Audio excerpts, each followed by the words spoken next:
Shriman CII Keidanren, Chairman Keidanren, Sri Masami Izima, Chairman GIBC, Sri Akio Mimura, Chairman JCCI, Dr. Baba Kalyani. I am delighted to visit this great country once again. It is indeed a great pleasure to see so many familiar faces here. I thank CII and Keidanren for creating this opportunity. I have always considered my engagement with you extremely useful.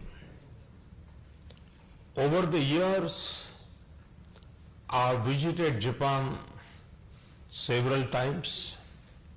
Indeed, my personal engagement with the leadership, government, industry, and people of Japan is now almost a decade old. Friends, the very word Japan in India is a benchmark of quality, excellence, honesty, and integrity. Japanese people have led the world in sustainable development. There is also a deep sense of social responsibility and ethical behavior. We are also familiar with Japan's enormous contributions to the process of development in other parts of the world, especially in Asia and Africa. India's core values are rooted in our civilizational heritage. It gets inspiration through the teachings of truth from Gautam Buddha and Mahatma Gandhi. It gets its wings from our democratic traditions, emphasizes on both wealth and value creation, a robust sense of enterprise, and quest to modernize and prosper its economy. That is why India and Japan are best suited to work together. In fact, our past has desired us to stand together. Our present is encouraging us to work together. Friends, I have been saying that this 21st century is Asia's century. Asia has emerged as the new center of global growth. It is competitive in manufacturing and services. It is becoming a hub for global innovation. Is home to large talented workforce and as home to 60% of global population, it is an ever expanding market. India and Japan will have to continue to play a major role in Asia's emergence. The growing convergence of views between Japan and India and our spatial, strategic and global partnership has the capacity to drive the regional economy and development and stimulate the global growth. Strong India, strong Japan will not only enrich our two nations, it will also be a stabilizing factor in Asia and the world. Friends, today India is on the path of several major transformations. We have taken decisive steps and built a governance system that will help India realize its potential. The results are already visible. Even against a weak international economic scenario, the news from India is of strong growth, incredible opportunities, and about India's credible policies. In 2015, the Indian economy grew faster than other major economies. World Bank and IMF assess this trend to continue. Lower labor costs, large domestic market, and macroeconomic stability combine to make India a very attractive investment destination.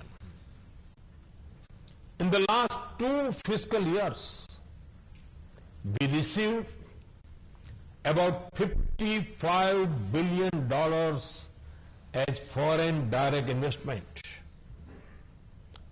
This is not only highest ever FDI, but also highest growth in FDI in India.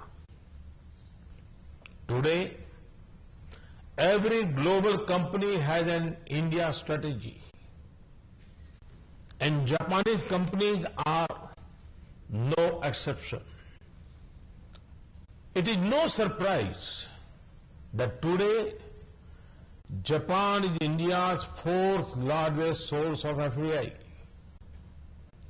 Japanese investments extend to both greenfield and brownfield projects, manufacturing and services, infrastructure and insurance, and e-commerce and equity. On our part, we would, of course, want greater influx of Japanese investments. For this, we will be proactive in addressing your concerns, and we will further strengthen the special mechanism, including Japanese Industrial Township. I encourage you to make use of the 10-year business visa, the e-tourist visa, and the visa on arrival facility that we now offer to Japanese travelers. The Social Security Agreement with Japan has also been implemented, which is good news for the growing number of professionals on both sides. Friends, India's development needs are huge and substantial. We seek rapid achievement of our developmental priorities, but in a manner that is environment friendly. We want to build roads and railways in a faster way. We want to explore minerals and hydrocarbons in a greener way. We want to build homes and civic amenities in a smarter way. And we want to produce energy in a cleaner way. In addition, there are futuristic infrastructure projects of second generation. These include the dedicated freight corridor, the industrial corridors, high-speed railways, smart cities, coastal zones, and metro rail projects. All of these offer unprecedented opportunities for Japanese industry. Made in India and made by Japan combination has already started to work and converge wonderfully. Cars made in India by a Japanese car maker are already selling in Japan. I wish to thank and congratulate those of you who are already in India. To those who are exploring promise, I promise you that we are committed to further refine our policies and procedures to boost Make in India. Friends, creating an enabling environment for business and attracting investments remains my top priority. Stable, predictable, and transparent regulations are redefining the nature of doing business in India. E-governance is no longer just a fancy buzzword, but a basic facility. We have successfully enacted a new legislation regarding goods and services tax, GST. The insolvency and bankruptcy code passed recently will make it easier for an investor to have an exit. We are setting up commercial courts and commercial divisions to ensure speedy disposal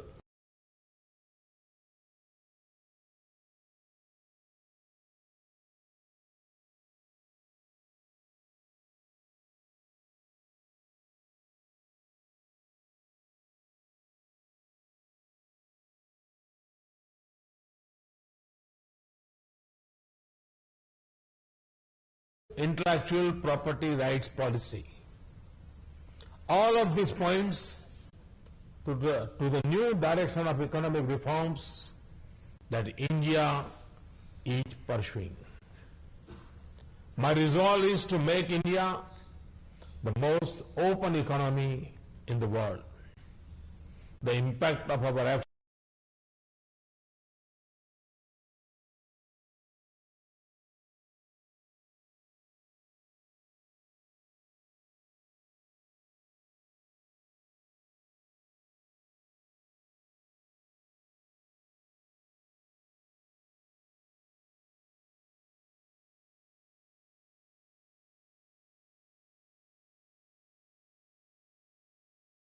of the World Logistic Performance Index 2016 brought out by the World Bank. We have done substantial improvement on ease of doing business. Our ranking has improved considerably. In 2 years, India is up by 32 places on the Global Competitiveness Index of World Economic Forum. According to the World Investment Report of 2015, India is first among the top 10 FDI destinations of the world. Friends, I have long maintained that India needs scale, speed, and skill. Japan has a very important role to play in all three. Its involvement in our mega projects like dedicated freight corridors, Delhi-Mumbai Industrial Corridor, metro rail, and high-speed rail significance, scale and speed. With a number of skill development initiatives already underway, our partnership now extends to this crucial area of our priority. The captains of Japanese business and industry sitting here will agree with me that a combination of Japan's technologies and India's human resources will create a win-win situation. I said earlier also that combination of your hardware and our software is a fantastic combination. It will benefit both the countries. Let us join hands even more closely and strongly. Let us march forward and explore bigger potentials and brighter prospects. Thank you. Thank you very much.